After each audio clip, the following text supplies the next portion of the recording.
बातम्या सविस्तर पाहणार आहोत। मुंबई गोवा या राष्ट्रीय महामार्गाच्या चौपदरीकरणाचं काम गेली अनेक वर्षे रखडलेलं आहे। असं असलं तरी आरवली ते कांटे आणि कांटे ते वाकेड या दोन टप्प्याच्या ठेकेदारांना अजून मुदतवाढ हवी आहे।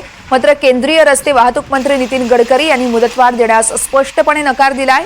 मार्च 2026 या मुदतीत काम पूर्ण करण्याची सक्त सूचना त्यांनी केली आहे। केंद्रीय मंत्री नितीन गडकरी आणि मुंबई गोवा महामार्गाच्या चौपदरीकरणाचं काम करणाऱ्या ठेकेदारांची नुकतीच दिल्लीमध्ये महत्त्वाची बैठक झाली आहे। या बैठकीमध्ये गडकरी यांनी ठेकेदारांची कानउघडणी केली आहे। दरम्यान मुंबई गोवा महामार्गावरून याचा आढावा घेतलेला आहे आमचे प्रतिनिधी राकेश गुडेकर यांनी।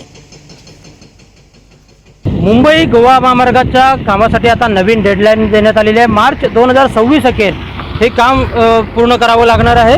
विशेषतः जे रखडलेलं काम आहे त्या रखडलेल्या कामासंदर्भात वाढीव मुदत मागण्यात आलेली होती, मात्र ती मुदत जी आहे ती केंद्राकडून नाकारण्यात आलेली आहे।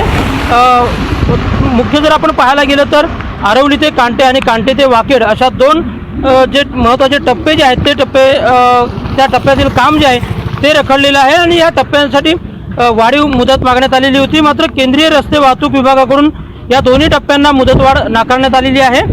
आणि मुदतवाढ मागणाऱ्या ठेकेदारांची केंद्रीय रस्ते वाहतूक मंत्री नितीन गडकरी यांच्याकडून देखील कानउघडणी करण्यात आलेली आहे।